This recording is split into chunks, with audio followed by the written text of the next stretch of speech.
We'll get to that story in a moment, but we start tonight with breaking news. Just in the past 30 minutes, KOMO has confirmed that someone is under arrest in connection with Saturday's stabbing at the Capitol Hill light rail station. News of the arrest comes just hours after we learned the victim is a chef at a neighborhood restaurant.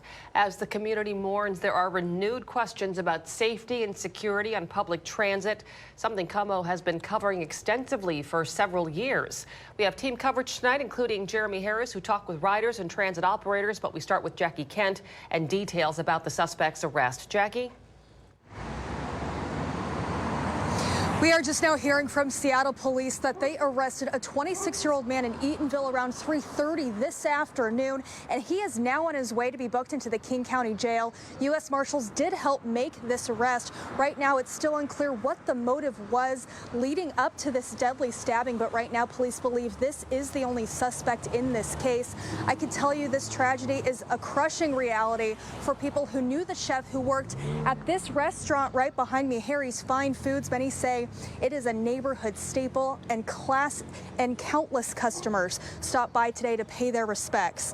Tonight, there are multiple bouquets at the Growing Memorial outside the restaurant. This is off Mercer and Bellevue.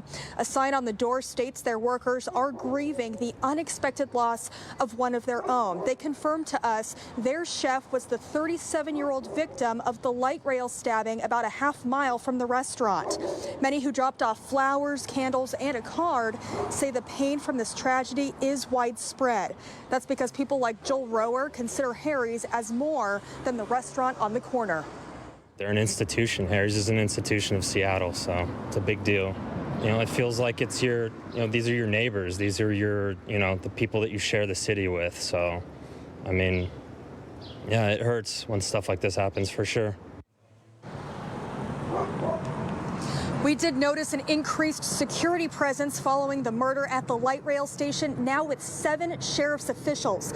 People here are addressing concerns about light rail safety, but for now, their focus is on helping their neighbors heal. Now, the restaurant owners are requesting privacy at this time. They did send us a statement saying they are remembering their friend as a great coworker and a devoted individual who infused his passion into each and every dish he crafted. They tell us they do plan to reopen the restaurant tomorrow. But for now, live on Capitol Hill, Jackie Kent, KOMO News. Such a tough situation, Jackie. Thank you. And this weekend's stabbing is the second deadly incident involving light rail in less than 3 months. In late February, Demetrius Cranshaw was shot and killed on a train between the Pioneer Square and University Street stations. 21-year-old Jamari Bland was arrested for the shooting and charged with second-degree murder. Court papers say he tripped Cranshaw, which led to a fight between the two men. Bland has pleaded not guilty and is being held on $2 million bail.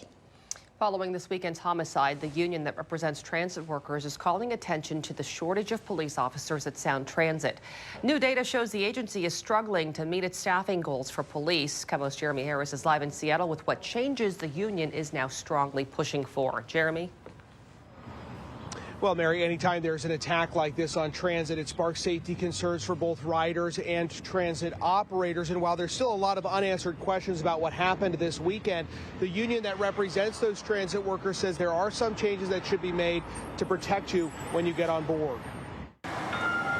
There are now 500 security officers on the Sound Transit system. It's part of the agency's response to violent attacks on passengers, including a man who beat people with a hammer at a train station and a fatal shooting on a train earlier this year. If I see somebody acting crazy or weird, I will just skip the train. I do think that we should have more security on the trains. Now, police are trying to find the person who fatally stabbed a man at the Capitol Hill light rail station over the weekend. Just tells us that we have a long ways to go to address the safety issues for the public. Ken Price of the Amalgamated Transit Union says more security has not deterred many of the people who cause problems at platforms and on trains. The enforcement and accountability is just not there. The union has been pushing for an increase in transit police officers to arrest people who break the law on transit. The troublemakers are on our train have to, be accountable.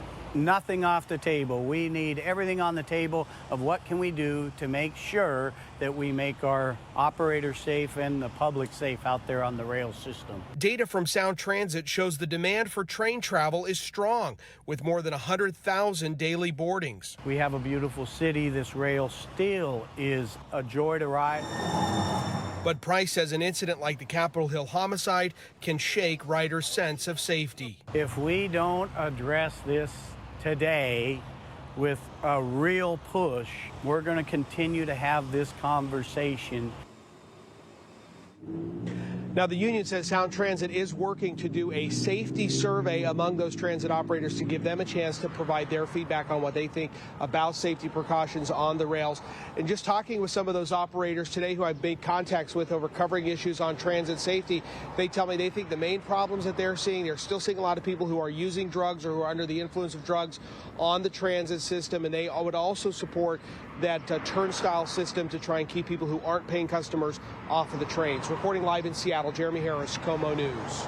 Jeremy, thank you. Tonight's KOMO Pulse Poll deals with light rail safety. Hannah Knowles is at the live desk going over the numbers for us, Hannah. Yeah, you can see some of the votes start to come in tonight. And here's the question that we're asking to vote. All you have to do is scan this QR code that you see here on your screen. It will take you directly to KOMOnews.com where you can cast that vote. This is the question that we're asking tonight. How do you feel about safety on Sound Transit light rail? 1% say always safe, 7% say mostly safe, 76% of you say unsafe, and 16% say depends on the station and the time. We're always committed to being your voice on the issues that matter most. Our local KOMO Pulse poll is a great way for you to speak out and have your voices heard.